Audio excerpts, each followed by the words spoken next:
Funnily enough, Roger Dean did actually design some games for the Amiga. He was involved with Psygnosis, so he actually worked on Shadow Oh of the my God, Beast. Shadow of the Beast. Yeah. Yeah, and Shadow, all of them I think he was involved with. He did a lot of the design work for Beast 1 and 2. Not so sure about 3.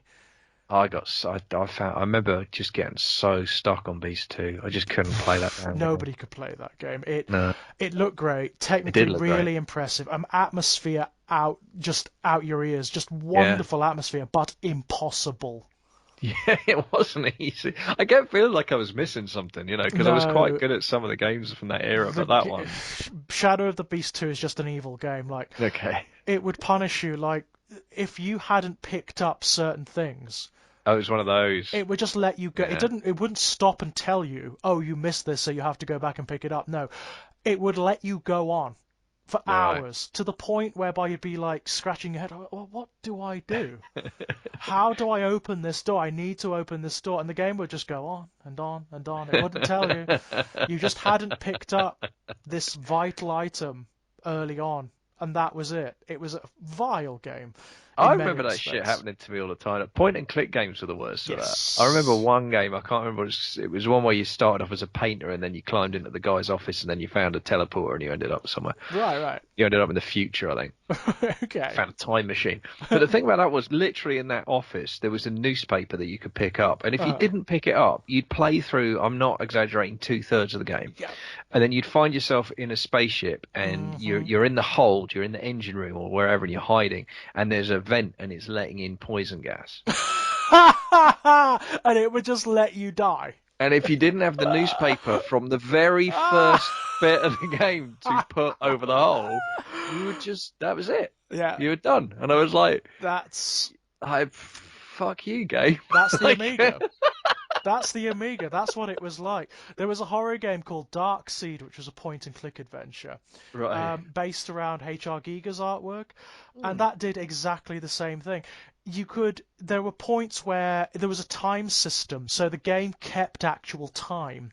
Right. And if you weren't in the right place at the right time to collect an item or for something to happen, you just weren't there. And the game would just let you go on. Just didn't give a shit. No, Off you go. and then you'd hit the wall. You'd hit the brick wall, and you'd be like, Yeah. "Well, what the hell am I supposed to do? I haven't got like the paperclip to use as Yeah. a lockpick to get out of this jail." So you just die, and it's like that's what it would do. The game would just let you go on for hours instead of telling you that, "Oh, by the way, you missed this item and you need to go and Yeah. do this." No, wouldn't do that.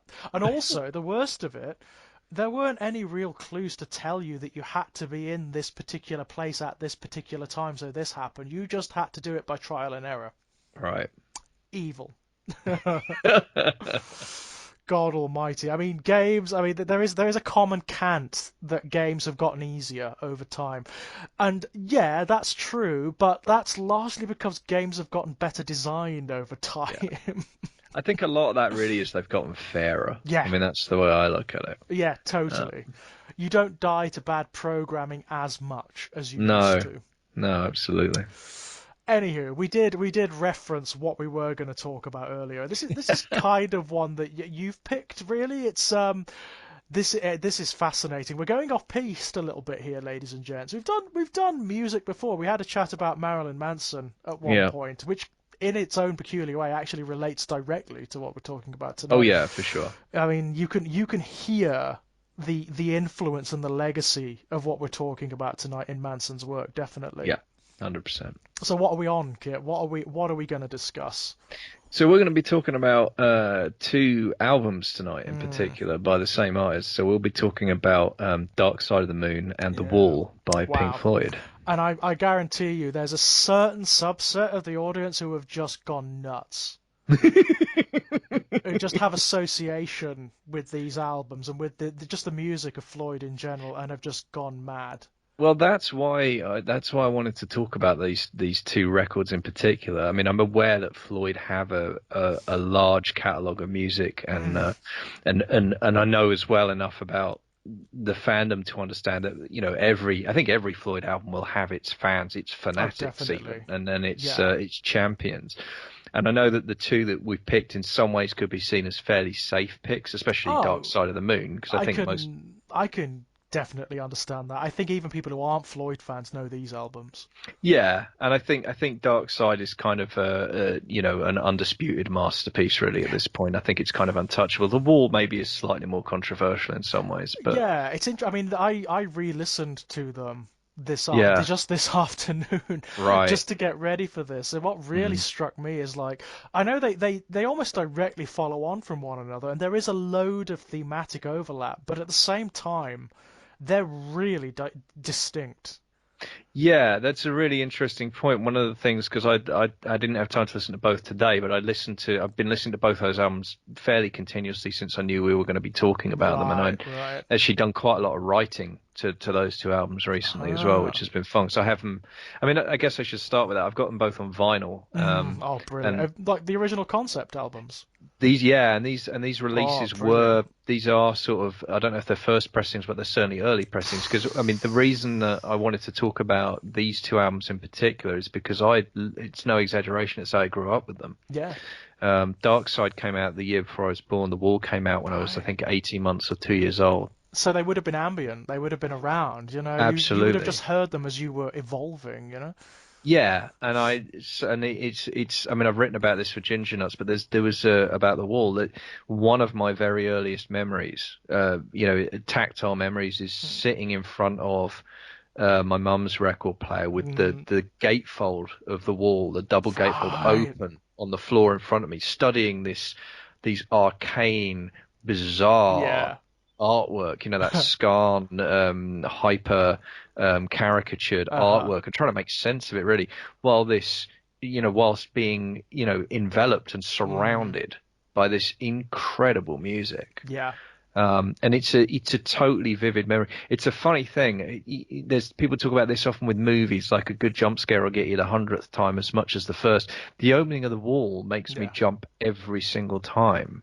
The Yeah. lullaby, and it's clever because the lullaby makes you turn it up because you can't. It's almost on the edge of your hearing, so you turn it right up so you can hear what's going on. And then suddenly, when the drums and the keyboard Uh-huh. and it all comes in at once, da-da, I mean, that is uh, something that characterizes the Wall all the way through, isn't it? You have these yeah, like great stretches of almost silence. There is yeah. something going on, but it's almost silence, and then it just becomes elaborate and it Mm. crashes down like an orchestra. Oh, absolutely. Yeah. It was something that really kind of strikes me about that opening salvo, that opening song is just, I mean, it's an overture, right? Yeah, right. I mean, it is designed to be that aggressive as well. I mean, that's Oh, yeah. that is something again that got me listening to it this afternoon. You listen to Dark Side of the Moon, and although it has its very sort of dark and contentious subjects, I mean, it talks about mental health and all sorts of stuff. Mm. It's quite languid in many respects. It has this kind of almost blissed out, drug fueled feeling about it. You go to the Wall in contrast, and that is it's all the way through. It's ferocious. Yeah. I mean, I think for me, Dark Side of the Moon, what's interesting is Dark Side feels to me to be ambivalent about Yeah. its psychedelic roots. Hmm. There is discomfort on Dark Side of the Moon, Oh yeah. clearly, and there's tracks, especially some of the, like On the Run and tracks Hmm. like that are quite abrasive and interesting, and even, I mean, even like The Great Gig in the Sky, it has Yeah, of there's certainly course. a not, there's a melancholy in there, but there's also a kind of uh, not quite painful, but there's a strangeness to it. Yeah. It doesn't sit completely comfortably with you. But The Wall is something else. The Oh Wall yeah. is The the angry. I Wall is mean, aggressive, isn't it? And yeah, it's that's it's right. like it's aggressive to the listener, Yeah. which is really unusual for a piece of music to do, isn't it? It's really strange. You can sort of hear like you can hear a bit of like Nine Inch Nails and that sort of thing Mm. in there. You can see how Pink Floyd influenced some of the really angry, dark industrial music that came later. Yeah, you can, and it's really the interesting thing is it's all there in that very opening track because it's got all that bombast and it's got Mm. all that kind of the volume and the orchestration. It's also, I mean, another thing that follows through to the Nine Inch Nails and indeed the Manson and a lot of Mm. those other artists is it is also exquisitely produced. Yeah, Because yeah. we've talked about aggression and we've talked about volume, and you could get the impression that there's absolutely nothing punk about this. No, There's nothing no. DIY, nothing's out of control. It's loud, it's angry, it's Mm. abrasive, but it's completely like every single thing you hear, you are supposed to hear. Yeah, It's designed, it's quite this extraordinary. is a different thing altogether. I mean, it's in like the likes of Nine Inch Nails and Marilyn Manson. There is this use of discord. They deliberately throw a degree of anarchism at you. Whereas this is controlled down to the finest detail. It's composed. The whole thing is completely composed. In fact, it's designed to be almost like an opera. Yeah, I think that's right. And I mean, this is, we're talking, what are we talking, like 10, 12 years on from Tommy. So, I mean, Yeah, the right. gauntlet's been thrown down. And I mean, with the war, certainly in terms of the story, there are Mm. actually, there's thematic resonances. I mean, Oh yeah. I mean the that's ghost of World War II haunts both of those albums. yeah, but Uh, very distinctly and specifically in the wall, of Well, course. actually, yeah, more in the wall because Tommy actually no, that's a really good pickup. Tommy's World War One, Hmm. ostensibly, at least the original album is. The movie does something Yeah, else, but yeah, you're right. Whereas the wall is explicitly World War linked Two. to World War It's Two, and it's it's really the important. and it's really interesting as well because it's not the direct experience of World War Two. It's the aftermath. It's what happens to the Yeah, generations that come after that have to deal with the inherited trauma. that's exactly right. Yeah, it's the phrase I used in the Tommy book to describe this when I was talking about Townsend, but it applies obviously as well to the Floyd troop is children of the rubble. Yeah, right. Because they've grown up in this landscape where this whatever it has been and gone, but they're Hmm. surrounded by the physical impacts on their Hmm. landscape, right? Because all the cities are still bomb sites. Of course. And they're slowly the regeneration rebuilding is going to take 10 or 15 years. Their parents are scarred by it physically or psychologically. This is something that it's so amazing for a piece of music to actually comment on. It's very rare Hmm. you get this kind of commentary. Certainly in like a piece of mainstream music, which of Yeah, course this album was. It was mainstream, It was something that's sold by the bucket load and loads of people listen to it. But it's a commentary on a phenomena that isn't often commented on at all in any media, which is the fact that we are all scarred by these events. All of yeah, us are inheritors of that trauma to one degree or another. In The Wall specifically, because The Wall is, of course, the entire album is the story about a character. It's the story of Pink, yeah, who is a rock star. Well, it kind of starts as a child, really, and then becomes a rock star later. But it's about how he inherits the trauma from his father, who was a soldier in World War II. yeah. It's amazing. It's absolutely incredible to comment upon that. Yeah, and it's certainly I mean, that's the first brick in the wall Yeah, is his father not returning from war, right? yeah, I mean, right. that's literally the first, daddy's flown across the Hmm. ocean, leaving just a memory. And Yeah. it's really, that's again, that was such a common wound. And, you can read that. Obviously, there's a literal sense. A lot of them Hmm. didn't come home, obviously, Yeah. but there's also the kind of fact that a lot of the men that did come home weren't the same. Well, it's funny. I've been doing some reading on this because a relative of mine was recently talking about her experiences with her father, who was the child of a man who was one of the desert rats. Oh, right. Okay. So, And yeah. that man saw things that Yeah. no human being should see and did things that no human being should do and came back a monster, Mm. a total monster. And I did some wider research and I looked into children of soldiers, basically, who have Yeah. been in war, and it's sadly common. Yeah. It's sadly common. People come back from war generally, from having experienced and indeed committed atrocity Mm. as different entities, different human beings, and never for the better. No. Very rarely for the better. The amount of inherited trauma is unbelievable. Yeah, and the United Kingdom went through two such shocks in two generations. Hmm. We went through that in World War One, and then we went through it again in World War Two, Yeah. and I think that, I mean, we've talked about this before, but I think you can there are lines of fracture within the psychology of our nation you can Mm. trace. There are cracks that go all the way back to those two conflicts. Yeah. We are still seeing the damage Oh, of that play absolutely. out today. Absolutely. I mean, You know? that's something that's becoming more and more apparent to me. We are a traumatized nation and have Yeah, been for many generations, yeah. to the point whereby now we've reached a point where the trauma has been normalized and enshrined. Well, I'd go one step further. I'd say it's gotten to the point where we've gotten to the point where we're self-inflicting. Yeah. we're Yeah. we're generating the trauma. I mean, Hmm. that's the thing that I keep, it's that funny thing about the more you think about and dig into the idea of the Blitz spirit as relates to Mm, Brexit, the more you yeah. think like, okay, because we would joke about that or get infuriated about, but that's a self-inflicted wound. Why would Yeah. you? But like, that's kind of the point, It's maybe. self-mutilating, isn't it? And we've become Yeah, so used to being traumatized and being mutilated that for many of us, that's what we were born into, you know? It's the norm. Trauma yeah. is the norm. Um, it's trauma on a national and cultural scale. And that's really what this album is commenting on in a very, very stark way. In a lot of the songs, I mean, it's kind of explicit, you know?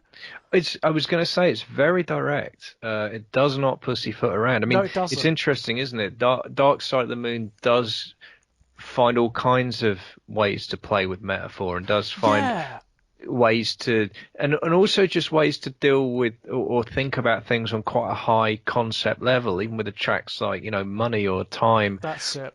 They feel like explorations, don't they? They feel like a kind of attempting to kind of get your arms around a big concept in I th some way. I Whereas the wall think, is incredibly personal, and yeah, as you say, because it's a narrative, it's that's it. really, yeah. That's it. I think you've hit the nail on the head, really. There. That's the big takeaway I got from the albums this afternoon. The wall is personal. Mm, It brings the scope down and makes it immediate. So the yeah. trauma is a personal one, whereas Dark Side of the Moon is abstract. It kind of draws away and gives you a god's eye view, and talks about concepts in this very sort of philosophical and metaphysical way, which I love, by the way. I thought it was Yeah, yeah. absolutely stunning, really powerful, wonderful stuff. But it does it on this big times cosmic scale, whereas it's like viewing the world from space, from the perspective of a god or a star child, and then the wall brings you crashing down into like a human skin. Yeah, and I wonder if that's about the difference between the inspirations for the two albums. So, Dark Side of the Moon was very much about the band as a whole trying to Yeah, come to terms with, what had happened with Sid Barrett and the of fact that he course. basically became effectively an acid casualty, right? He Yeah, was yeah, institutionalized um, after being, obviously an early, incredibly powerful creative force in the band. yeah. And Dark Side of the Moon feels to me to be the band trying to find a way to make peace with that. It's almost Um, like it's digesting it psychologically, isn't it? That's what yeah. it feels like. And it feels like it hurts. It feels like Yeah. there is like conflict and there is trauma. Um, I mean, on a what I loved about it more than anything, listening to it this time round. I mean, I've always had a thing for the track Comfortably Numb. I've always had a thing for it ever since I was like Right. a kid. It's one Yeah. of those tracks that it's probably one of the first tracks I ever tried to sing along to, ever, Right. when I was a kid. Yeah. But there are certain tracks on it that resonate with very immediate experience, I think, especially if you're a young person, if you're a young sort of academic or just Yeah. a Yeah. Yeah. thinker or a creator, just someone who's imaginative or slightly out of the norm, it really talks to you. And I was listening to Comfortably Numb this afternoon and I was thinking, I was having these flashbacks to, I'm trying not to be too specific here because I don't want to sort of Sure. incriminate myself, but let's just say to experiencing some really interesting altered states of mind at one point in Sure. my life. Sure. Sure. And it captures them so beautifully. Yeah. I mean, so immediately, it's like being in them again. It actually reminds you of what those altered states of mind are like. Whether those altered states are chemically induced or whether they're induced by things like depression or a mental Yeah. disease, Yeah. it's. It was powerful. It really did have this kind of like, slightly immediate and traumatic effect. Yeah, and I think you're right because I think that for me, Dark Side of the Moon is a band meditating on something that's happened to someone who's now, I mean, obviously was part of the band, but is now Yeah, external. Whereas The Wall is clearly far more, about what was going on with Roger Waters. yeah. You It's know, like it's slightly biographical, isn't it? oh yeah, very. There's a lot of, I mean, Comfortably Numb Yeah. is biographical. There's a point about him getting.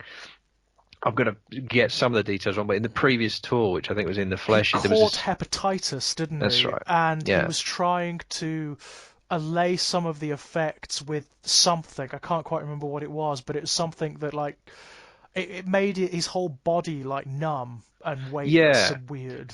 But what happened? Yeah, and at a certain point, he was basically too ill to play. And what Yeah. happened was someone in the band management just got in some Dr. Feelgood guy who injected him with something Yeah. to get him out on stage. Oh, fucking Um, hell. yeah, and it's just and it's too and so there's the combination of things. So obviously that sensation, that's the Comfortably Numb thing. There's that because that I mean if you think about the verses of Comfortably Numb, that's what they're Mm. about. It's the Dr. Feelgood guy saying, "Don't worry, I'm going to sort you out." Yeah, right. Yeah, But of the course. but the flip side of that is the experience he had upon hitting the stage, where he suddenly felt completely alienated from the audience because of course Yeah. he was out of his bonds on whatever the fuck it was he'd been shot up on. He didn't really want to be there, Mhm. right? He was still ill, Yeah, and it was just like, and the audience didn't give a shit, of because it course. was because why would they? They paid the money, they got the ticket, they don't know there's Absolutely. anything wrong. So he and a lot of a lot of what happens on kind of side three and side four of the album is really like that's his expression of that moment that he Yeah. experienced. It's the It was a come real down, isn't moment. it? It's the Yeah, come it down. is. It's the realization that actually they don't care about you as a human being.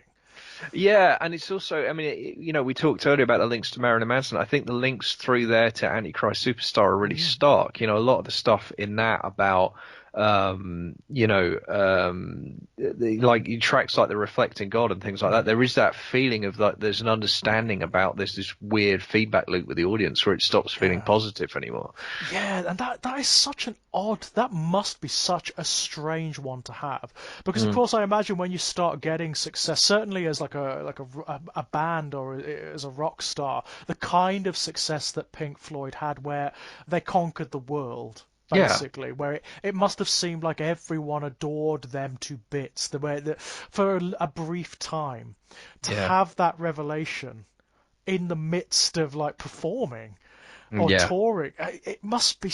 I can't even imagine. I can't even conceive of what Yeah, that must be like. and I also think as well, it's something very specific about something that to that point has brought you joy has suddenly become hateful to you. Yeah, it's I mean, that's, soured. Yeah. the psychological impact of that's got to be quite profound. And I'm not sure it would turn me into a Nazi, but I Hmm. understand that it's, Right. which is, one of the common criticisms of the wall. It's like, well, are we are Mhm. we really all Nazis underneath? Is that what you're trying to say?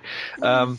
But I think that there's something about, I think that what that's about, I think what he was trying to go for there, the point he was trying to make there was that's about alienation. Yeah, I don't think I honestly do not think that the album is trying to say that we are that we are all inherently Nazist or bigoted No. underneath. I don't think it's saying that at all. I think what it's really looking at is a properly damaged, fractured state of mind where, Yeah. for lots of different reasons, drugs, just the natural symptoms of touring, the fact that he already has this trauma Yeah. underpinning everything, it distorts his state of mind. Yeah, and I think as well that it does. I mean, what it does do is point out the kind of the fact that there are surface aesthetic similarities Mm.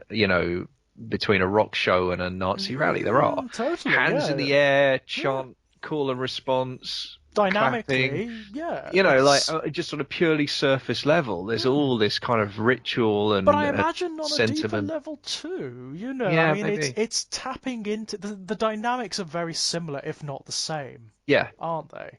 yeah, Um, And there is something distressing about that. Again, the fact that the music comments upon that, that it's almost like self-dissecting, it's almost Mm, conducting mm, an auto-autopsy, is incredible. yeah.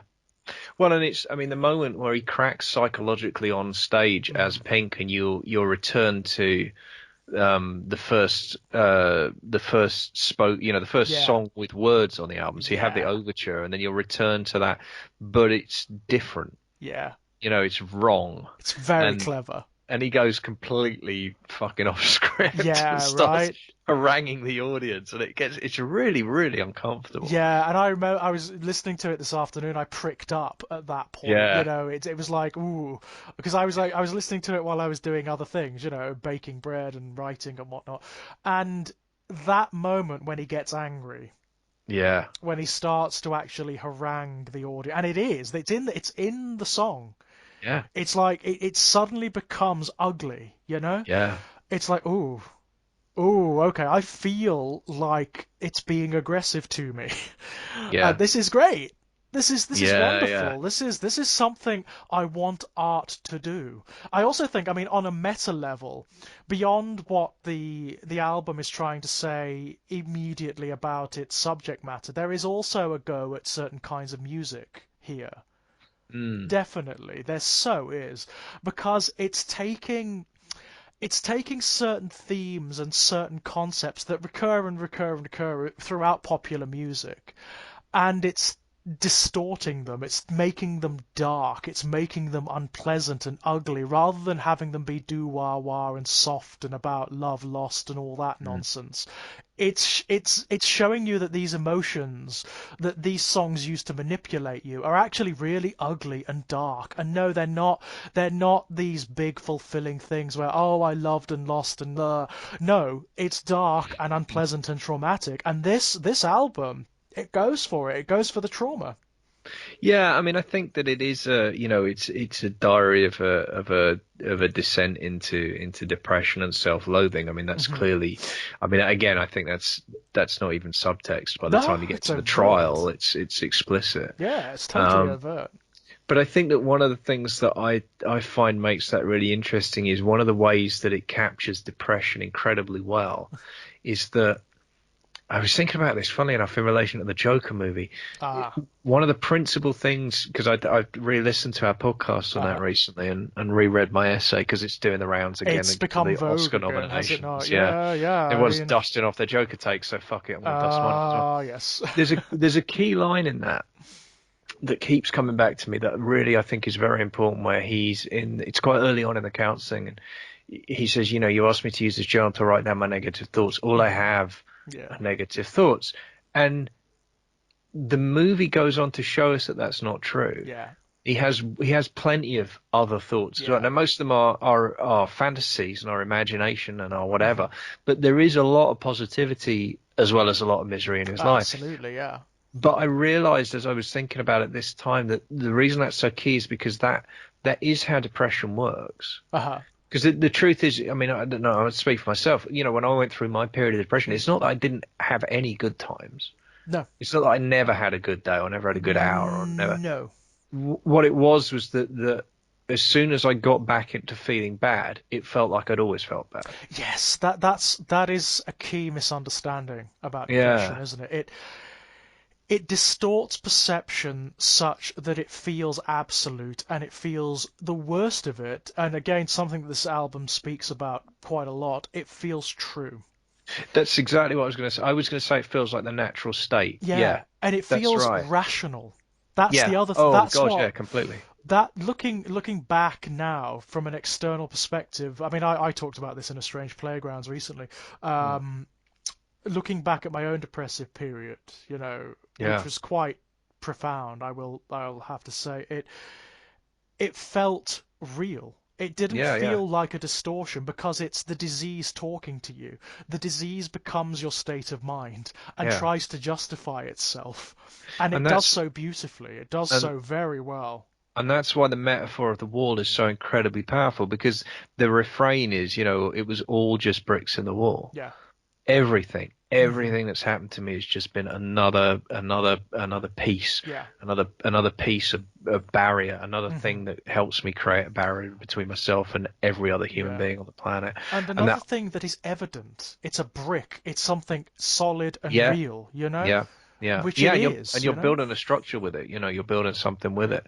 And even there's even a thing about like the fascinating thing about it is, I mean, the end of the end of side one, he's the wall is a positive image for him, Yeah. because behind it he's safe. That's it. Yeah, it's almost like a cocoon, isn't it? Or like Right. a womb-like structure, which again Yeah. comes up. I mean the notion of traumatic parenthood, or even not even traumatic, but just overprotective bad parenthood.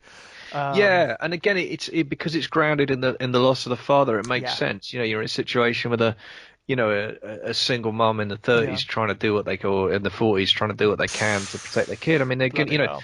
overprotectiveness is certainly It's one un obvious thing that could happen, it's right? I mean, understandable. I mean, yeah, it is. what the song tells you really, and what it acknowledges is you have traumatized children raising Yeah, traumatized yeah, children, yeah, and just so on and so on forevermore.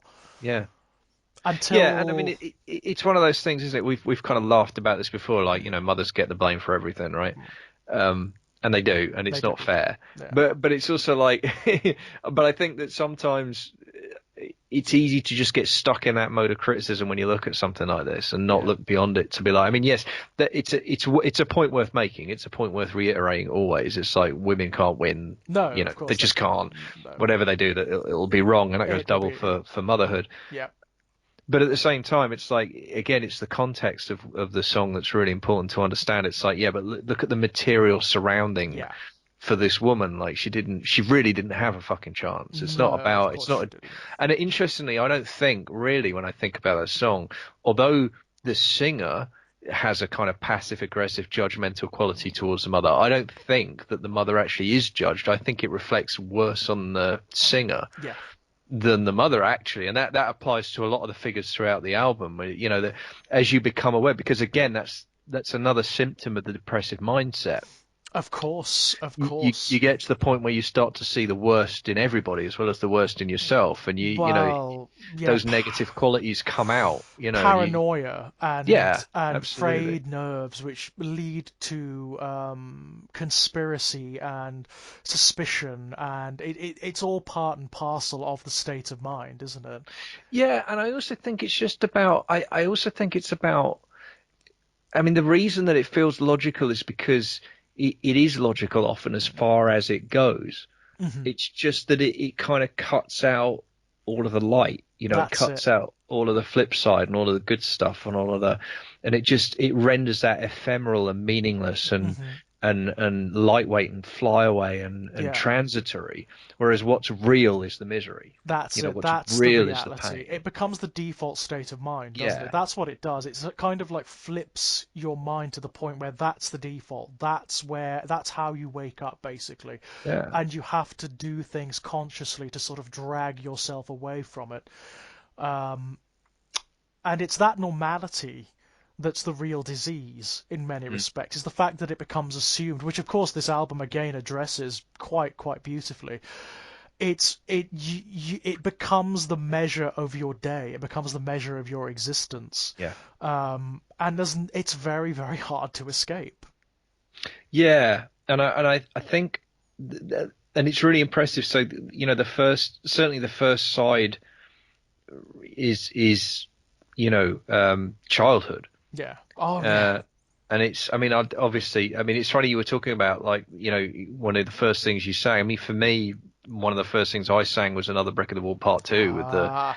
the whatever it is that it's because it's a school choir, isn't it? Yeah. It's a secondary school, London secondary school choir. I can't remember which school, but yeah, and I loved singing along with that. Yeah. And Who that's doesn't? probably as a preschool child, I loved singing along with that. So I Yeah. didn't even Right. really know what I was talking about. It's. I mean, it's a contentious song in many Yeah, respects. It really yeah, is a contentious song because, of course, the way it paints teachers and whatnot.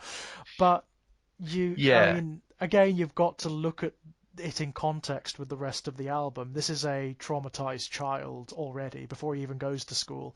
And yeah, I mean, it does have some really trenchant and interesting commentary about the nature of education and the nature of like the classroom environment. Yeah. Um, but at the same time, his perspective is distorted. So even the least amount of like dark sarcasm, as the track Yeah. points out, is resonant. It's much more traumatic than it perhaps should be.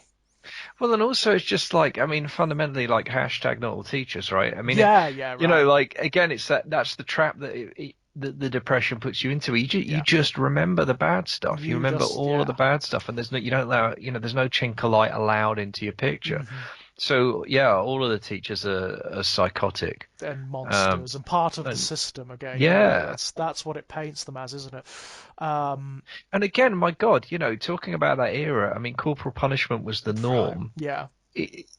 I'm not saying there aren't truths here as No, well. absolutely not. And you also But have to that's, bear in mind, yeah, systematized abuse was yeah, just rife. yeah, I mean, absolutely. teachers were not held to account back then. No, They just weren't. They no, were that's right. right in everything. So abuse was everywhere, in every way, shape, and form. Yeah. Um, but So, that's part of why it's so seductive as a frame of mind, right? yeah. Because there are there's always some evidence you can point to. Hmm. It's where it becomes ideology. It actually becomes something that you believe, Yeah, yeah, and that's yeah, reinforced down the years, to the point whereby it ends up killing you. It ends up becoming like a disease in your head. It's yeah. so powerful. It's so. I mean, I know, ladies and gents, we're focusing a lot on the wall at the moment. I think the reason it's so much easier to talk about the wall and Dark Side of the Moon is because it is personal, because it is Yeah. immediate. It's a more human album.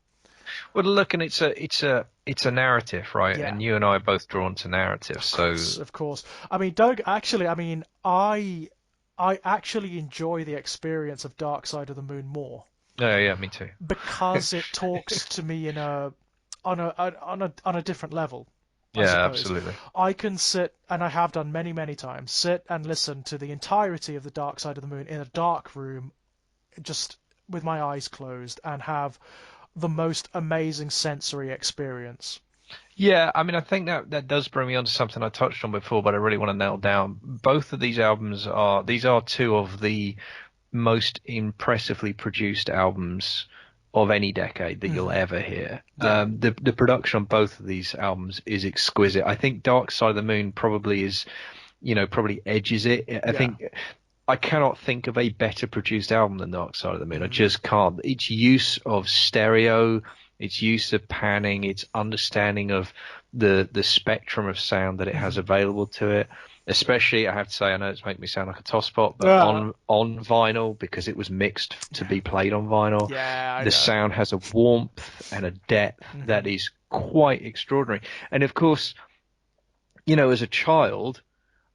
In having that in the room, I didn't realize how special it Of was course not. because No. it was just another record that I listened to. But there was a reason I was repeatedly drawn back to these Yeah. records as a child because I've got my mum's record collection now. She passed it Uh-huh. all on to me. I've got the whole lot Right, on vinyl, right.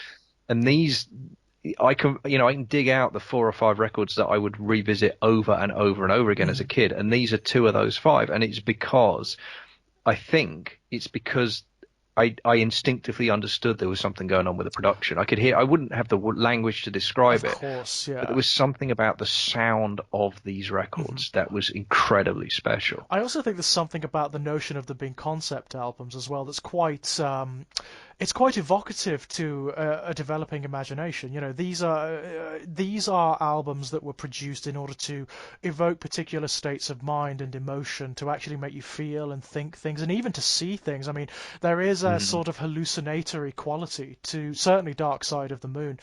And I think for a childlike imagination, there is something immediately attractive there. Yeah, and I think when you marry that to the yeah, I mean, Dark Side of the Moon doesn't quite have a narrative, but it definitely has a flow and it has a Yeah, structure and it builds to a crescendo very pleasingly, it's I more think. thematic than anything. What I find when I Yes. listen to Dark Side of the Moon, and the tracks do flow into one another, not in the Yes. same way that they do in The Wall. In The Wall, most of the time you can't. I mean, you can listen to the tracks in isolation, but you'll miss a lot. Yeah, absolutely. You'll miss a lot if you do, because there Yeah, is part of the album and the experience is the flow of it, it's the rhythm of it. yeah. Dark Side of the Moon, it's different. It's more of a thematic. What binds it together, what makes it work as a whole, is theme and concept. What I think of whenever I listen to it, whenever I sit down and listen to it, it's like it's the music album equivalent of a science fiction anthology that's cohered Yeah, okay. around a particular theme. Yeah, yeah, It's like reading an Ursula K. Le Guin book or something. It's sure. really or something by Philip K. Dick. It has all of these big resonant ideas that are flowing through. And in my head, what I see when I listen to that album is it's like Mobius. It's like something like one of the French science fiction artists of Mm. the early 20th century. That's what it feels like to me. Whereas The Wall, when I listen to The Wall, what I see behind my eyes is like suburbia. Yeah. Yeah, and I think, I mean, it's difficult. Obviously, at this point, I've seen the movie a few times as well, The Ah, Wall, and that imagery can't help but impinge of somewhat because course. some of it's just phenomenal. I mean, it's a Yeah, fantastic bit of filmmaking. definitely, and But well worth going and listening to, watching, by the oh, way. definitely, definitely. But I mean, even before that, I remember as again going back to that child experience, I would imagine those Scarn caricatures coming to Hmm. life, especially during the trial. Yeah. I could picture them moving. I could imagine them because I think one of them, the prosecutor, kind of is in a Hmm. dance pose on the album. Yeah. You can see it, and he's got the wig and the kind of weird face, and he's got his arm above his head. So I would picture those figures singing, and the judge, Yeah. the literally giant arsehole, just Uh-huh. two pairs of legs and the wig over the butt, Yeah. with the glowing eyes. And I would picture him talking and that, because the judge speaks in the song is this deep Uh-huh. booming voice. So I was kind of playing it out as a narrative in my, like, as a visual narrative, as a Yeah. filmic narrative in my head. Whereas you're right, the journey of Dark Side, and I think Dark Side of the Moon is a journey, but it's altogether more of a journey of the mind. Yeah, it's It, ephemeral and abstract and yeah, big and yeah, resonant. It's philosophical. It's a yeah, philosophical album, whereas The Wall is activist. The yeah. Wall is like it is getting out on the street and setting things on fire. Yeah, I think that's a really key observation on the difference there. I mean, the other thing that they've both got in common, which I find fascinating, is that both of the albums loop. Yeah, S- that's interesting, isn't it? They're both cyclical. They're about Yeah, cycles. because Dark Side of the Moon begins and ends with a heartbeat, and Yeah, if you line it up perfectly, you can play it as a continuous piece of music, just loop back around again. yeah. And similarly, The Wall begins and ends with the lullaby we were Hmm. talking about at the beginning, which is incredibly quiet and Yeah. and and, and gentle, the point at which it doesn't fade out, it stops abruptly at the end of Mm. side four. That's exactly where it starts at the beginning of side one. Yeah, they're both cyclical, but I think the Yeah, the distinction between them is that Darkseid is exploring life. So like an yeah, yeah, entire a life as a phenomenon, life in its entirety. So of course it makes sense for it to be cyclical. Whereas I think the Wall is exploring trauma, and what it's expressing is the fact that trauma is itself a cyclical thing that's handed on from yeah. I think generation to that's right. generation. I do also think, though, I was just thinking as we were talking, like, I don't know if I've ever done it, but I can quite imagine, getting to the end of Dark Side of the Moon and just Mhm. hitting repeat and doing it again. Like, I can Yeah. see myself feeling that frame of mind. I'm not sure I'd want to do that with the The Wall. I Wall, tend to need a break after the yeah, Wall.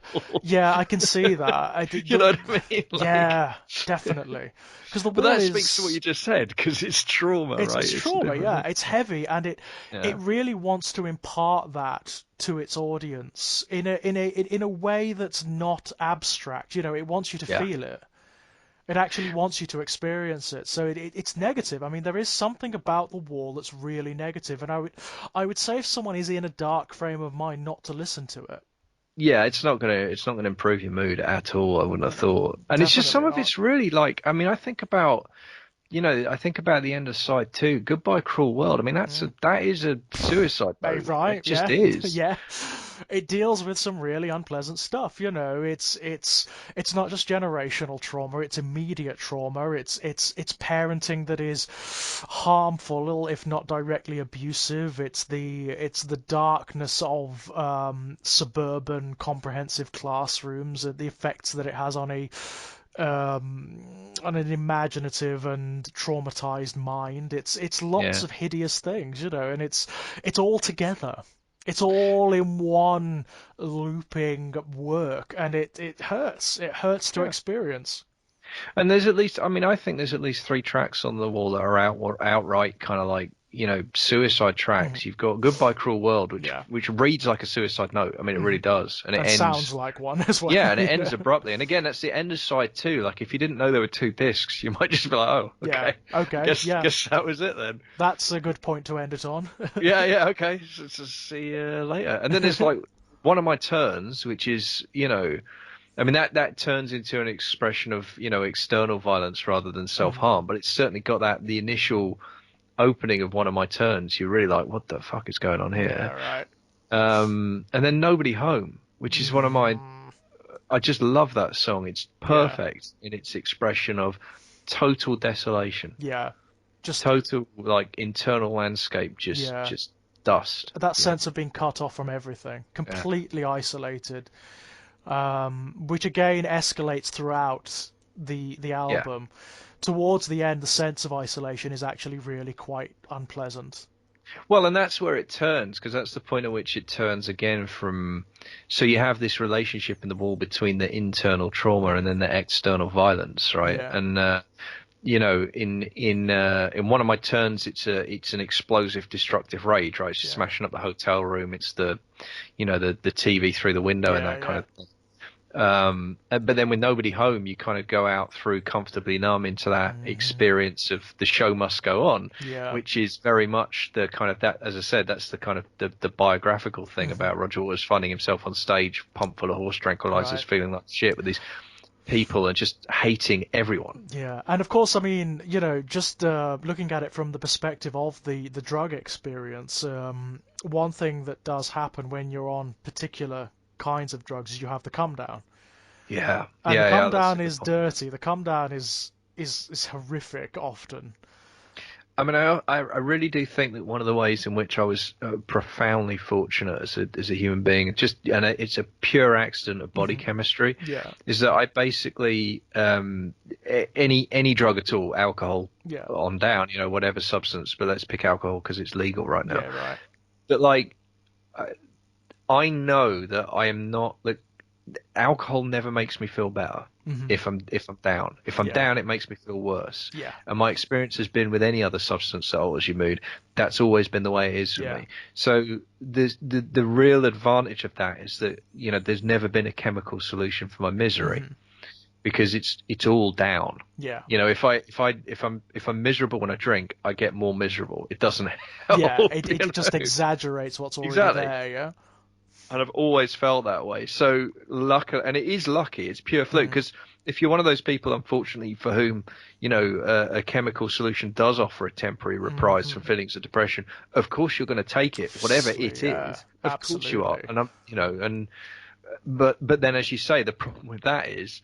You're running a deficit, and Yeah. sooner or later that bill comes due, and Hmm. it's A even boy. fucking worse. Boy, Yeah, does it come due. right.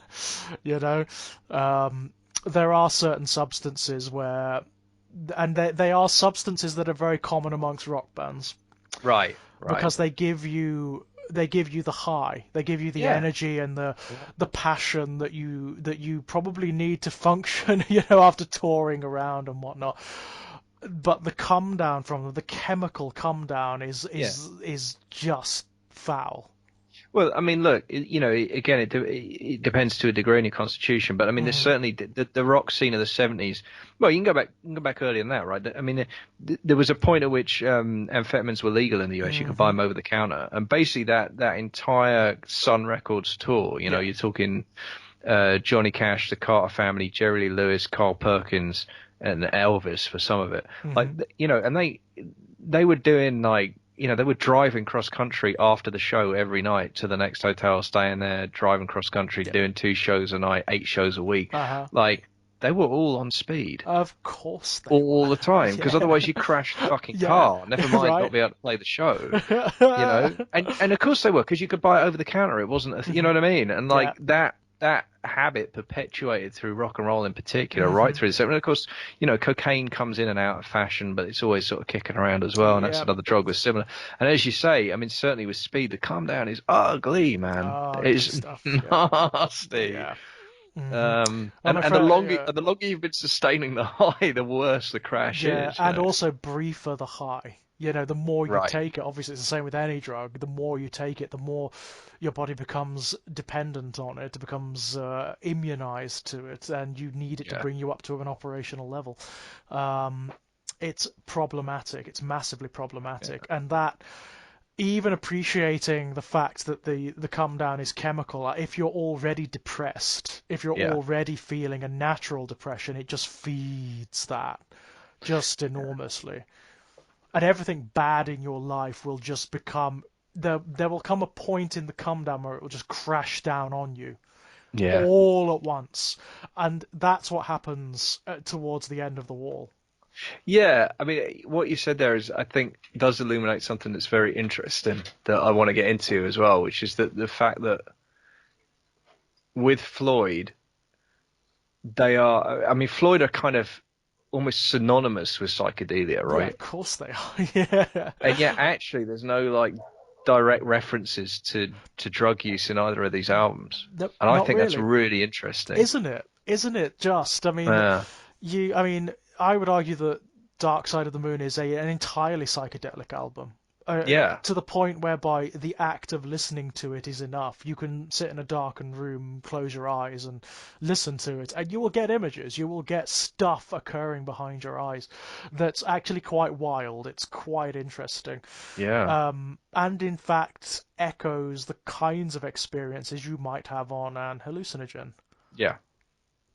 And yet, at no point is it direct reference. And it's Yeah. not like in wider popular culture and wider pop and rock music that there weren't drug references in songs. It wasn't, Hmm. this is not like a cultural thing where you didn't talk about it, because that No. you could see that, right? Yeah, That's not right. what's going on here. In the wider ecosystem, the fucking Doobie Brothers have been going for 10 years by this Yeah, yeah, point. of Like it's, course. it's, the word is out, Oh and yeah, if you want to be explicit, you can. So yeah. it's a conscious, They're not it, being timid or anything like that. They're not being cautious. No, it's not. It's not caution, and it's a really interesting kind of creative decision to not, because obviously Sid, as we know, I mean, Sid was really, really into his acid, a little too Yeah, much right. as Yeah, it ended yeah. up being. But yeah, it's an interesting decision that they don't. I mean, the nearest you get really is comfortably numb. Yeah, which is a different thing, really. I mean, Yeah, it's not. Of course, comfortably numb is not promoting the use of drugs. It's actually commenting upon the how they are used to right, manipulate and abuse people. right. Um, Yeah, and it's very much something that's been impinged from outside rather than any kind of choice. I mean, that's the yeah, thing, which yeah, is and it's really obviously interesting. obviously not a positive experience. No, no, to put it mildly. And Um, but you're right. The Dark Side of the Moon never once references the use of, or specifically the taking of drugs. It actually, it's kind of the opposite, isn't it? It's almost yeah. like it's almost like it promotes a natural high. It's slightly more philosophical and intellectual than that. It's about insight. It's about inward looking to the internal world and how strange and bizarre and surreal that can be without the use of any kind of chemical. Yeah, but at the same time, it's implicitly it's about it's inspired by a man whose sanity was destroyed by mind altering Yeah, right. substances. I mean, and that's where the unease in Dark Side comes from. It's Yeah. Dark. One of the things I think is great about Dark Side is its relationship to psychedelia and to, I mean, notions of sanity Hmm.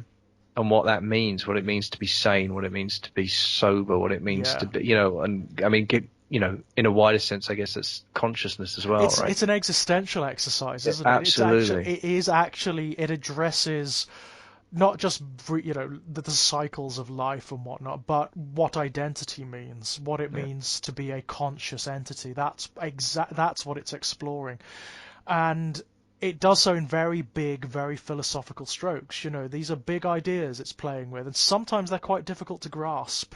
Yeah, absolutely. They're so abstract. So one of the things I was thinking about there, you were talking about the kind of, we were discussing the curious absence of drugs Mhm. from both of these albums, despite the fact they're clearly drugs play a direct influence in both albums, albeit perhaps different substances for slightly Yeah. different reasons. And it's interesting to me how in Dark Side of the Moon, um, almost a substitute for that, for the discussion of drugs, is the discussions around the notions of sanity, Yeah. which is clearly a key concern of Dark Side of the Moon. And although it doesn't become explicit in the lyrics, arguably until the second side, Mhm. even in the opening songs, even when they're singing, songs like Time, that you get hints, you get understandings that they are talking about their concerns about, who we are as psychological creatures, Yeah. you know. And I think that the thing I always think about with Time is that whole thing about it's an expression of life as something that takes you unawares. You know what I mean? It's something that just Yeah. It's just shoots past you and just suddenly that line about no one told you when to run, you missed the starting yes. gun. Yeah. Right. It's. I mean, that's essentially what the album is, and it is like exploring the cycle of life and all of its sort of like salient experiences from a very, Mm. very great distance. So you're seeing the experiences as almost encapsulated specifically, whereas in The Wall, it's something that's happening to you. It's Yeah, not it's not an object that you're examining. It's not a concept that you're sort of twisting around and exploring in an academic way, as you are in Dark Side of the Moon. It's something that you are experiencing directly. yeah, but I think also that ties into the fact that the darkness at the heart of Dark Side of the Moon is about a kind of unknowable insanity, Yeah, right? which is It's a existence itself, isn't it? It is Yeah. asking the question, what is consciousness? Where How do whereas we relate to these wider phenomena like time, yeah, and space, and the notions of mind and sanity, yeah. um, which are big, resonant questions that don't really have any clear-cut answer. No, and they're also, I think they are kind of timeless concerns, aren't they? Yeah, They are kind of elemental concerns for creatures of consciousness. Whereas I think, the root of the wall, it is explicitly it's depression and yeah. It's a and much more it's specific problem, isn't it? yeah, That has potential solutions. There are potential answers to it, but the answers themselves, the solutions are this. They require so much in the way of activism and the way of change. They seem almost as abstract and as impossible as some of the questions that are asked in Dark Side. yeah. Yeah, and I also think there's an odd. I mean, Dark Side has a more. I mean, there is a more meditative quality to it. It's not. I mean, interestingly, Dark Side's not without its anxieties, No, and it's it's definitely not without there. its concerns. It's a strain that runs through it.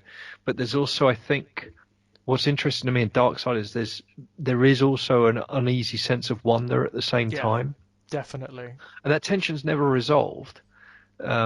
Which is part of what makes it such an interesting album, I think. Hmm. Part of what makes it such an experience that I just return to again and Yeah. again because it something about the way it allows the tension between those two positions to just play out and just Hmm. lets it sit there, just lets it be what it is, you Yeah, it know? doesn't pretend to give you answers, does it? That's what I like about it. No. It doesn't pretend that there are answers. It kind of leaves it to you. It provides the arena for exploration. Yeah. But I also think that there is and it's, I mean, I wonder, cause and effect's really interesting here.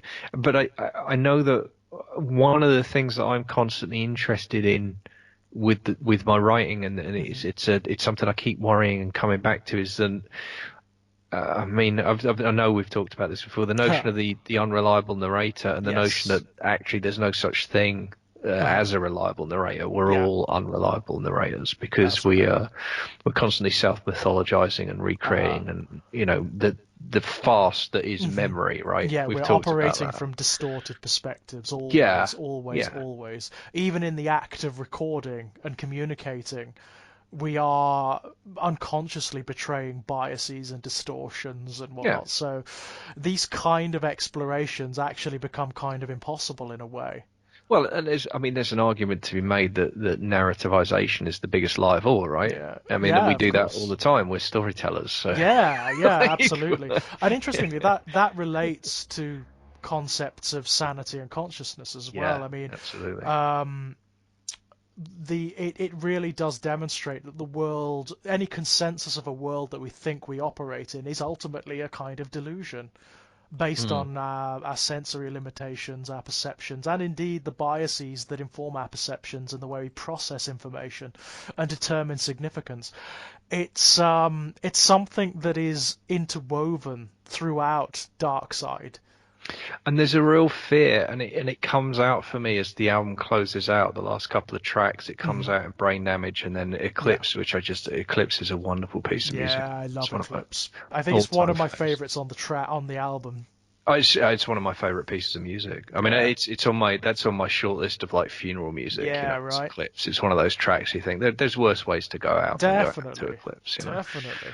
But the thing about Brain Damage, I was thinking about this as well. Like, what impact must it have had on the mind of an 18-month-old, a Mm. 2-year-old, a 3-year-old to be hearing this song about Mm. the lunatics. The lunatics are in the hall, Yeah, yeah, of course. and the paper holds their folded faces to the floor. Hmm. Now, of course, as an adult, it's like, okay, so that's celebrity culture, the media Of and course, newspaper. yeah. But as a kid, I've got this image of a human figure with a folded up face that's Mm.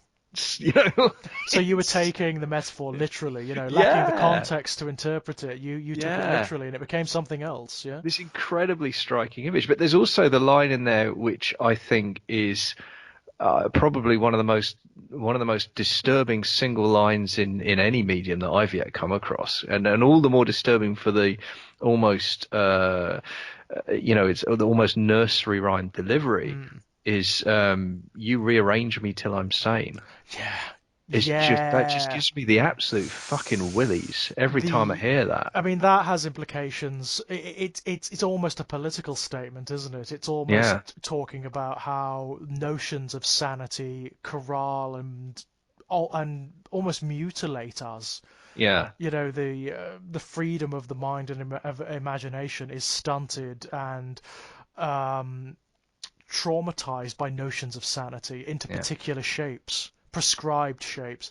Yeah, I like that. It's a horrible notion. It is, and it's the full couplet is you raise the blade, you make the change, Mm, you rearrange me till I'm sane. hmm. Like, fucking hell, man. Yeah, And that, yeah. that resonated with me, very deep, very young. That really did. And I don't know, it's pure speculation as to how much of that feeds into this, absolute fascination I've got with the, Ah, well, you that know what I mean? I mean, interestingly, that kind of it broaches on a phenomena which is it's thematically very, very resonant with Dark Side of the Moon, which is, of course, the notion that mind can't explore mind.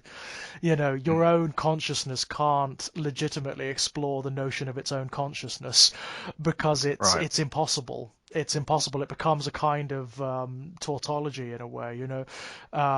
Mind is both the object under examination and the instrument of examination. Yeah, but it's also, I think, I mean, all that's true, but I think maybe it's just another way of saying the same thing.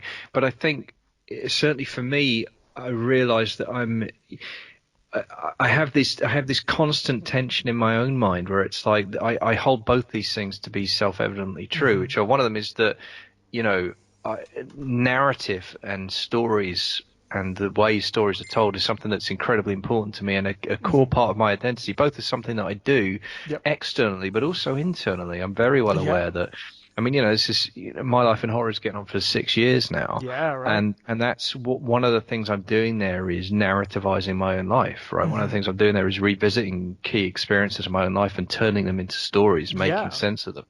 Um, and I'm very, very conscious that at the same time that I'm doing that, I am I'm not recreating them. I am Hmm. creating them anew. Yeah. And whatever I write will end up being my memory of it, Yeah. whatever the truth actually is or was, right? ironically, you're changing the memory as you're expressing it, Right. And and there's your own no way state of mind. and It's there's no way not to do that. And yet yeah, at the same time that I understand all that, I'm also really, really, really, really invested in these stories and in the yeah, notion of these stories. And it's still, I think, one of my greatest, one of my greatest personal existential fears is that notion of memory loss. yeah. The ghost of Alzheimer's or something like that, where Hmm. you start to lose your identity. And it's so weird to have those two things simultaneously. The full and clear knowledge that identity is something that I am fabricating Yeah, completely yeah, on a moment by moment basis, and yet it's also this incredibly precious, potentially fragile thing, the yeah. loss of which fills me with terror. It's so bizarre, isn't it? It's simultaneously everything and nothing. Yeah, It's so strange, the acknowledgement that it is a fabrication, and yet it's an essential fabrication. Because without it, there is nothing. You have no means of engaging with whatever delusion of reality we operate in. Um, it is what is. It's almost yeah, like it's almost you reach an almost singularity state, yeah. don't you? When you're trying to talk about it, when you're trying to explore it or express it, because it's almost impossible to talk about. It's almost like it's almost like we lack the language. Language is insufficient. Yeah, and it's also like I don't know. I just think there's something really kind of just disturbing about this essential truth that we're at. Because behind it there's a vacuum, isn't there? Yeah, absolutely. Behind the confection of identity, there's a vacuum, there's a void, there's Yeah, the nothing. void beckons because what else is there? Exactly, right? And how do Um, you operate without it? right, You can't, can you? Because right. you don't have any other means. It is Yeah, the abstraction is the means by which we engage with everything. It and may in and fact be the yeah. measure of reality for us, So what do you do without it? Yeah, and it's also difficult because at the same time, notions of the truth are incredibly important to me. Notions of reality Mm. are incredibly important to me. And yet, And yeah, and the feeling, the notion that those either of those notions could become plastic or hmm worse, ephemeral, could hmm become, either fluid or gaseous, yeah. that's absolutely, that is existential And dread. yet, we know now, of course, that that's not just true on a sort of abstract level, it's true on a physical level as well. Right. It's well, subatomic to be precise. Exactly, But yeah, that's exactly. right. That's Notions right. of solidity and of items existing as we perceive them, like in front of us at any given time, are absolute bullshit, as we know Yeah, now. yeah. Um, And that's oddly not comforting. it's not, is it? I mean, it means that we're living in a shifting state Yeah. constantly, and in fact, a kind of delusion brought about by the limitations of our perceptions. And that is really frightening because it leaves you in this state of unknowing, of complete uncertainty. It does. And then you have this song Brain Damage that speaks to these very specific concerns in this very specific way where it sort of talks about, when it gets to the choruses and Hmm. suddenly, the exploration and the narrative and the meditations turn out and Yeah. turn to the audience and then it's not about them anymore, it's No, about it's you. about you. It's You like know, if the it's band you're in starts playing mhm. different tunes and It's it's like like it's fourth wall breaking, isn't it it? is, and it's Which fucking it scary, is man. scary, but it fits really well with the existentialism of the rest of the album, Yeah, because the way Dark Side works, it acknowledges external reality. yeah, As well as its own internal reality in a way that the wall technically doesn't. I mean, it's very internalized, the no, wall, absolutely, because of course it's much more narrativized. It has a yeah, much more greater sense of its own narrative, whereas Dark Side is turned outwards a little bit more. mm. And in terms of the levels of reality it operates on, it's perfectly acceptable for it to address you, the listener, Yeah, the absolutely. audience. And then it just it just drops these notions on you and lets you sit with them. And I think like as well. I mean, we're one of our key concerns is the genre of horror, and I think Hmm. that one of the reasons that Dark Side of the Moon is so important for that is because an absolutely core horror concept, a horror narrative concept, is the notion that you're not who you think you are. Oh yeah, and indeed other genres as well. I mean, it's very science Yeah. fiction, Yeah, obviously. I yeah, mean, absolutely. I always think of listening to Dark Side of the Moon and reading Philip K. Dick at the same Right. time. That screws with your mind. I would think. Well, yeah, I mean, funnily enough, immediately the thing that sprung to my mind, I mean, it's, the iteration I'm more familiar with is kind of the pulp sci-fi movie, but of course, Yeah. Total Recall was, Yeah, you know, we remember it for you wholesale. We can yeah, remember it that's for you right. wholesale. Yeah, because Dick, of course, always plays with notions of identity. I can't think of a story where he doesn't. Right, and I think, I mean, to take, I mean, and from what I understand of his biography, that was a product of his own kind of mental health Oh issues yeah. with regards to paranoia and stuff like Oh that. So, God, yeah. of course, those themes play out. But I think it comes back to that thing of like, if the injunction is to write about what scares you, and I think that's most of what most of us do most Hmm. of the time, if we're honest. Yeah. Um, you know, I mean, what's scarier than that? What's scarier than not being who you think you Then are? exactly, yeah. Everything that it's not just everything that's dear to you, is it? It's everything that defines you. Yeah. It's everything that gives you impetus and meaning and drive and everything. You aren't that. No, All your assumptions and I think just as ripped well, away. it's just there's an inherent psychological fragility to us that we Hmm. don't acknowledge. There's an experience Yeah. I remember very vividly when I was a kid, and it was a really I don't know, 12 or 13 at my father's house, and Hmm. he had an upstairs and a downstairs toilet. I was in the downstairs toilet. I was playing a game on the Hmm. Amiga, and I finally needed the toilet, and I went in, and I was in the toilet, and I was doing my business, going for a piss, and it started raining Uh-huh. inside the toilet, inside the house. It started raining, and I looked up, and there were just drops of water forming Oh. on the ceiling and falling, and they were falling and falling, and there were just lots of them, and it just kept Uh-huh. falling. And I looked up, and the light bulb had a glass case that surrounded the light bulb, Uh-huh. to hold it, and I watched it fill up with water, Ah. and then the bulb went as Yeah. the water hit, and I watched that happen, and then the water started coming out of the side, and it kept raining, and I just left the bathroom and went into my bedroom and turned the light off and lay down on my bed for Hmm. about, I don't know, not long, five, Hmm. 10 minutes. I have no recollection of what I thought during that break at all. None. Mm. It was total absence of thought. It was Yeah. just because it was raining Hmm. indoors, Yeah. and that was, I just couldn't deal with it. Yeah. And then I got back up and I went back in and it was still happening. And then I thought to go upstairs. And of course, the Hmm. cistern in the toilet upstairs had cracked and Ah. it was leaking and the water was just pouring directly through the floor into the room. But Hmm. I've never forgotten the sensation Yeah. of, and it's just, my brain just slipped into neutral. Hmm. That was what happened. Like I just couldn't get into gear because the world had stopped Yeah. working the way I understood Something. it. Yeah. Something fundamental had altered. Yeah. Yeah. And it was a profoundly weird experience, a profoundly, weird with a capital Hmm. W. And I've never quite forgotten it. And part of it is like, I mean, I puzzled it out and I got through it, but it's like, of course, there was a rational explanation for what Of happened, and course. it was Yeah. just a normal. But like the thought of how much weirder than that would it have to get, and how much longer would it have to play out before you Mm. just completely lost the plot? Yeah, not Like, and that is quite a domestic thing as well as yeah, it's quite a mundane thing, isn't it? really So, mundane, super mundane. yeah, what little really would Yeah, it take to exactly. absolutely alter the topography of your mind? Yeah. Not much, really. No. And So, we're back to depressive thought as well, right? Because yeah, we know right. that that's because one of the things that it does to you is you'll have a good day, you'll have a good week, maybe you'll have a good month, and you will Hmm. start to be feeling all right, and then something bad will happen Yeah, because this is life, and that's the way it goes. that's what happens. And what happens is as soon as that bad thing happens and you start to feel bad, you have the bad thing and you have that sinking feeling in your stomach, and then something in your mind goes, Hmm. "You're back. Yeah, This is where you belong. yeah, This is yeah. what you deserve. This is the natural order of things." It's that notion that oh, it was always going to happen because Yeah, that's because reality. that's who you are. That's This is where you reality. end up.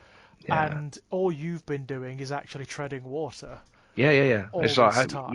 had your fun, Yeah. and Back down into the depths now, here where we you are now. belong. That's Where you right. belong. Yeah, that is fascinating. The notion of what can alter your state of mind. Because, of course, we know we've seen there are numerous studies that look at how the mind is affected by external stimuli, for example, like Mm. people who have trauma, who Yeah. have like physical trauma, they're actually bumped on the head or they have a car crash or something, Right. and their entire personality changes. There was an incredible story, true story about a male rugby player who, Mhm. after a serious cranial injury, went from being straight to being gay. Yeah, I've read that one. I've read Quite that one. extraordinary story. Yeah, interesting stuff, eh? Yeah. Um, Interesting stuff. and as you say, there's plenty of other examples of various Mhm. kinds of sea change personalities. I mean, it Uh, doesn't take much. I mean, no. look at really quite common phenomena, like for example, narcissism. Right. And I mean narcissism as in not in the colloquial sense. I mean as in the psychological condition of Yeah. narcissism. Narcissists are made. They're not born. Mm, It's not. mm, There's no genetic factor that informs narcissism. They're made by life experience, and but once you are a narcissist, you're a narcissist, and you can't alter it. There's no right. healing it because it actually alters the topography of your brain, Right. so you perceive things in particular ways.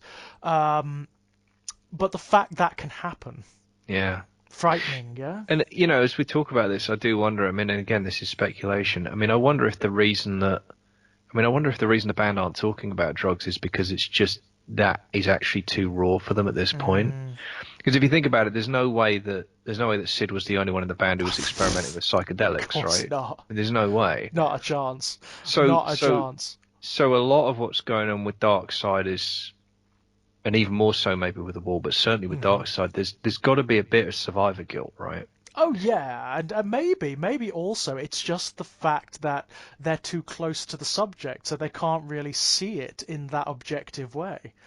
You know, Right. maybe they just lack the perspective at that point to explore it in that manner. I mean, that's the thing about Darkseid. The subjects it does explore, it does distance itself from. Yeah. So, but when you're in the midst of it, maybe a bit more difficult when it's just a normal part of your existence. So maybe they just didn't have the means of doing so at that point. That's an interesting thought. I also the other thing that I do find interesting about Floyd is, and this ties back to something we did talk about very early on. I mean, it ties into the obsession around production. The Mm, the sense of control with Floyd is quite exquisite. yeah, Like they are absolutely, everything is completely buttoned down. Everything is in its place. I mean, they really are in terms of approach to music. They are anti-punk, right? yeah. It's artisanal, isn't it? You know, Yeah, the tiniest little thing is going to have been obsessed over. because the I mean the punk spirit, and I mean the reason I keep bringing up punk is because the Wall was 79, Dark Mm, Side was 77. In between mm, those two albums, punk happened. yeah, right. I mean, actually, by the time the Wall came out, punk was halfway to dead again. I mean, it was Hmm. really because it was certainly in the UK, it was a big explosion, but it didn't burn very long. Yeah, yeah. I mean, the legacy did, but the actual original wave was a very short lived. Very short-lived indeed. But it's interesting to me that the entire punk ethos is turn up, turn it right the way up, hit Hmm. it as hard as you can, and it doesn't matter. It doesn't matter how much ability you've got as long as No. you really, really care about it, Yeah. and that comes out, and that's all that matters, and that's what rock and roll's about. That's what music's Hmm. about. And Floyd are completely the other end of the scale with Yeah. this. This is sculpted. Hmm. This is exquisite. Everything from the production to the playing. There's not a note wrong. There's not a and the proof of the pudding with that is when you listen to Pulse, which is Dark Yeah. Side of the Moon live. Aside from a couple of moments in a couple of the solos, it's note for note the album. Yeah, right. It really is. It's quite extraordinary. It's Just impressive, isn't it? It's for a yeah, live performance to and be it's like that good. I love both approaches to music. I Hmm. mean, I really do. I think if I have a preference, I probably lean punk, right? Yeah. Like that's probably like more where my heart is. Hmm. But these albums are proof positive that the other way works Oh too. God, Like yeah. my God. I mean, I'm not. terribly knowledgeable about the construction of music or the refinement of it, but it is fascinating listening to these albums and just Yeah. understanding how good they are just by what they evoke and how they work. Well, it would also, but you're right. You mentioned it earlier. They're also a feat of composition because of the flow. Yeah. And again, that's something I won't have appreciated as a kid because I hadn't Ah, listened to a ton of albums. But there's very very few albums out there that can match these two in terms of the way they flow. The tracks flow together. The sides are just a complete side of music, and the songs bleed into each other and weave yeah. into each other. There is a Um, real narrative rhythm running yeah. throughout both of these albums, and it's so impressive. Yeah, and it's nothing as simple as a crossfade from track to track. I Oh mean, God, no. when you talk about theme, it's worth bearing in mind we're talking theme on the level of rhetoric. We're talking Mhm. theme on the level of musical theme. Yeah. There are notes and arrangements and notes that Mhm. reoccur at various points throughout these two albums that come together. And I mean, that's why Eclipse is so powerful because it kind Mhm. of pulls together all of the themes you've heard through Yes. the whole Yeah. album into this wonderful crescendo. Well, basically, if most music albums are short story collections, these are novels. Yeah, that's a really good way of putting it. And in musical terms, they've got more in common with orchestral music than they Yeah. do with most rock albums. Oh, and you can really hear that towards the end of The Wall. Yeah. You Oh, can because the wall is really hear that. movements. I mean, the wall is an album over 4 or 5 movements, and Hmm. you absolutely hear that. Because again, with the trial, all of Yeah. the themes come back, all of the musical themes you've Yeah. heard come back And as we revisit also, the characters. when it hits the trial, it changes too. Yeah. Like the style of the music changes. It becomes way more theatrical, way more sort of orchestral in nature. You get And it that wonderful sounds, sound of the chains and the bells, don't you? Which yeah. always evokes Toad in prison for me from the Wind and the Willows. Right, It's got that right, yeah. vibe, doesn't it? I never thought of that, but yeah, God, the trial of Toad, yeah. Yeah, Brilliance, absolute brilliance. But yeah, I mean, the trial always hits me strangely because that is the point at which it all starts to coalesce, isn't it? It's the point where all yeah, the themes of the wall come back at you. But it's also the point, I think, where a lot of people start to sit up and really take notice because it's so different.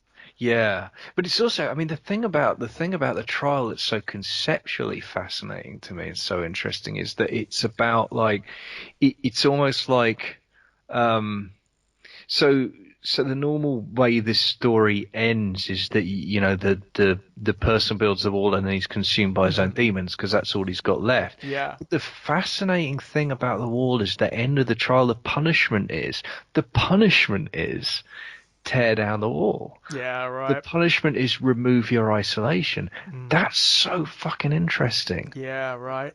It's almost like a working through, isn't it? It's almost Yeah, like it's necessary to go through yeah, this darkness, to go through like the very depths of trauma and self-recrimination in order to be able to escape, to escape yeah. yourself, whatever assumptions you've built up around yourself or that And have it's been also, imposed on you by trauma.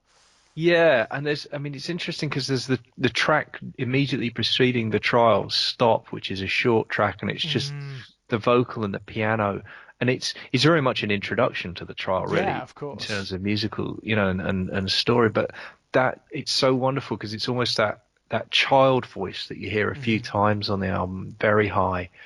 Um, and he's just, I just don't want to do this anymore. Yeah. That's the theme of it. Let's stop the show. Let's it's just not. I don't want to reaching do this. it's reaching the point of saturation, isn't it? Where you Yeah, just can't.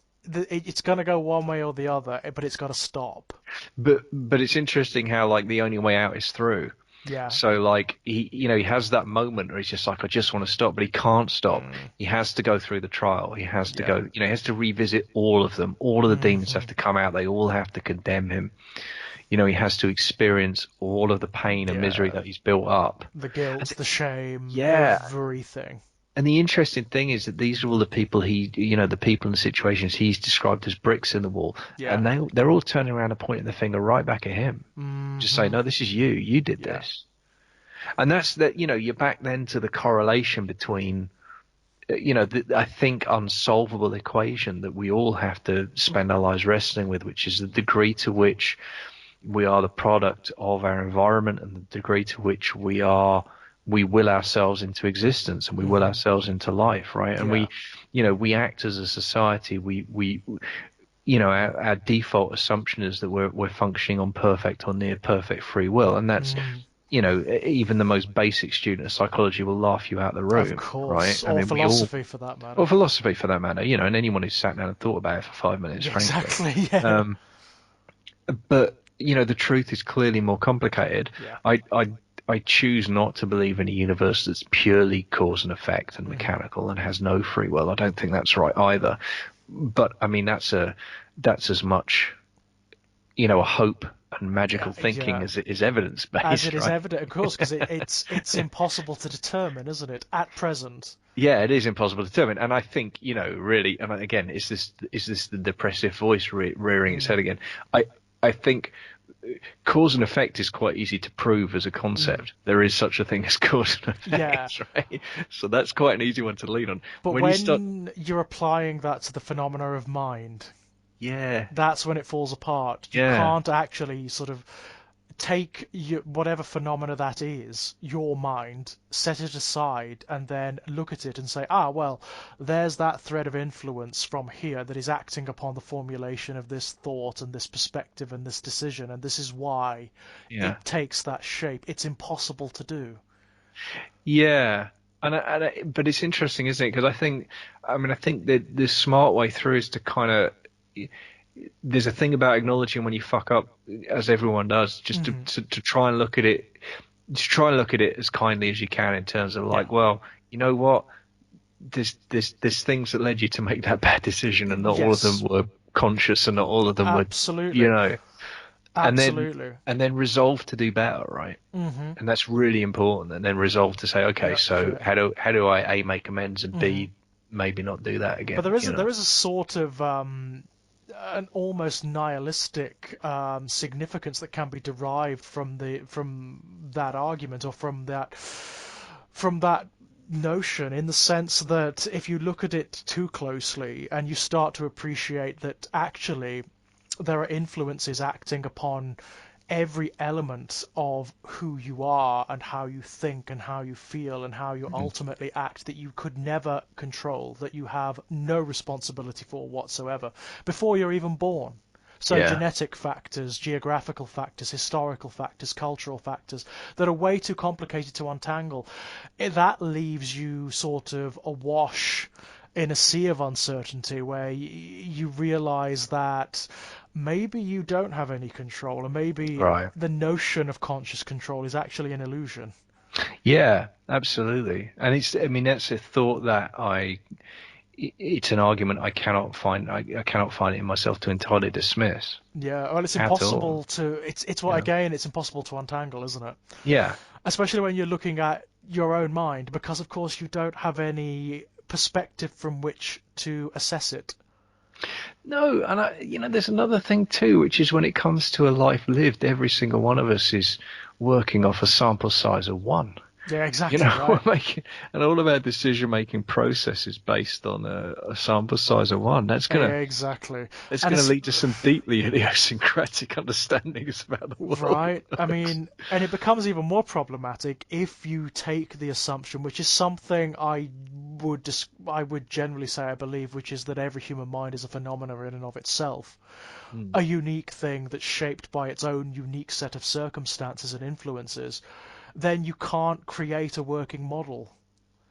It's almost impossible to create a working model Right. of the theory of mind. Every mind has its own theory. It's every working, functioning mind has its own model. So what do you do? What do you do? It's an existential nightmare. Yeah. Yeah. It's a nightmare. But I mean, the fact that these albums allow you to talk about that based on them, the fact that they provide the arenas for that exploration is phenomenal. Yeah, it is, and I think as well. I think that what I appreciate is that I think it gave me the space to to intuit some of this stuff at a far younger age than Yeah. I otherwise would have done. And I go no farther Hmm. than intuit because obviously, a lot of this will have been in terms of linguistics and in terms of concepts completely beyond me. Oh But right, yeah, but at least you were exposed to it, and yeah, there would have been processes started, absolutely. as a Yeah, and I result think of that. yeah, and having and it's kind of I feel I mean it's great to have I've still got those exact records I still have that I listen Hmm. to, and as I say, I listened to those records in Yeah. preparation for this, and they're I got them cleaned up, but they're in pretty good Mm. shape. But I'm listening to them on my grandma's turntable. That's brilliant, isn't it? That's Bought in absolutely stunning. This is like bought in '75, and yeah. yeah, I mean, that's mythic on a personal level, isn't it? yeah, it It's is. It really cool. absolutely is. It's Yeah. really cool. And it's cool that my kid's grown up with that record collection around her as Yeah. well. And she's not. I mean, she'll just dip in sometimes and grab Yeah. the record and say, "Can we listen to this?" And the answer's Hmm. always yes. Of And course. we'll just stick it on, and while we're board gaming or whatever. Hmm. And I know it's not having the same impact on her out on me. It's a different experience, but Of course. it's nice that it's still there. It's Yeah. nice. That it's just still. And you may be sparking off some future Yeah. discussion or some Yeah. future phenomena. You just don't know. Um, but I mean, these albums, I think they have to be experienced in a very particular way. They are not albums that you can to appreciate what they are, you need to listen to them. You Yeah. need to sit down. They are the sort of anti-postmodern albums in a way. You can't experience them in the way that people generally experience music now, which is they put it on in the background and they're doing something else. They deserve and indeed require you to concentrate, to Yeah. engage with them on a really deep level. And if you do that, if you sort of put yourself in a dark room and close your eyes and listen to them, you'll get something out of them. You'll get something very special out of them. Absolutely. I mean, I think that what I would say is that they both, I think in their own ways, the good news is they'll kind of demand your attention anyway. I think if Yeah. you will struggle to get much done if you put either of these on Oh, anyway and I try think it. so. Yeah. I think especially the wall because Mm. I mean the way the wall grabs you by the scruff of the neck Well, yeah, from it the beginning, demands you, doesn't it? it's It just absolutely demands your it's attention in the so most good. aggressive and violent way. Yeah, and I have so much kind of almost the feelings I have are just very very hard to articulate when I hear that opening overture Yeah. of the wall. There, it does Hmm. something, on a chemical level, something Yeah. happens in my Like brain. visceral, yeah. Yeah, yeah, yeah, absolutely. It's fun. Brilliant. The screaming aircraft sound at the Hmm. end of it is just, yeah, it's absolutely phenomenal. And Dark Side does it in a different way. I mean, Hmm. Dark Side, I think it kind of beckons you in, doesn't it? It kind Yeah, of just, Dark Side is it's almost subversive, isn't it? The way it's mm, kind of gently leads you. yeah. And I think that that's really, I mean, yeah, the it's. difference is Dark Side is a sage, and the Wall is an activist. You know? The Wall's like a angry street Yeah, junkie. It's yeah, like yeah, yeah. Absolutely, yeah, See, absolutely. you know what they are? It's two different pub conversations. Dark Side of the Moon is the interesting stranger who the longer you talk to, the more you realise there might be something quite badly wrong with him. Yeah. But you're still interested enough in the stories to Uh, keep buying him drinks. The Wall is like the guy you meet outside the pub yeah. It's who just grabs you by the throat. yeah. It's Tyler Durden, isn't it? Yeah, The yeah, Wall yeah. is Tyler Durden essentially. I can't think of a better way to describe it than that, to be honest. Well, I might say Tyler Durden, but in a good way. I don't know if that Yeah, is such Tyler a Durden thing. in a good way. Yeah, yeah, But yeah, it's oh God Almighty, yeah. fantastic, Right, fantastic piece of work. right. Brilliance, absolute brilliance. I think, Kit, we may have exhausted that one. Yeah, I I think think. we've talked them through, man. That feels good. Yeah, that was Yep. brilliant. Absolutely superb. So, my dear, is there anything you would like to pimp out as per usual? Yeah, there is actually. I got a new project coming up. So, Hmm. and this is a kind of world exclusive. So, Oh, excellent. Go on, go ahead. I'm going to be. Yeah, I think what I've basically realized is I just hate myself. Okay. So what I've decided to do at the end of January through to February is run a crowdfunding project. Hmm. So I'm going to be crowdfunding My Life in Horror Volume One. Oh, excellent. So for those of you that maybe not aware, this is the essay series that I've been writing for Ginger Nuts of Horror Hmm. for. This is my 6th year of writing it now, and will be the final year, by the way. Hmm. Um, and I have collected the first 3 years of writing into the very best of those essays. So that's Yeah. 29 essays. Most of the, I mean, the vast majority of My Life in Horrors, there are actually a couple that I wrote for other projects. One of my King for a Year essays is Hmm. in there, and on writing, and a couple of other music pieces I wrote for other sites. Hmm. So what I've done is I've collected them together in a single edition, and I'll be running an Indiegogo campaign from the 25th of January through to the 25th of February. And I've been explicit in the campaign. This is to pay for the editing Hmm. and the cover art, so that both are done to a professional standard, because that's Hmm. important to me for the general release. But the advantage of backing the Indiegogo campaign is that there are perks that will be available in that campaign that will never be available on general sale. Hmm. And the main version, the main thing, I mean, you can get signed copies of the paperback. I've also offered to do recordings, audio recordings of some of the essays if people are interested in that. Brilliant. But the big ones, the big exclusives are there will be 2 hardback editions of My Life in Horror Mm. Volume 1 that will only be available through this campaign, and will only be printed if this campaign is successful. Um, Right. Okay. the first one will be a limited to 100 hardback, which will be signed and numbered.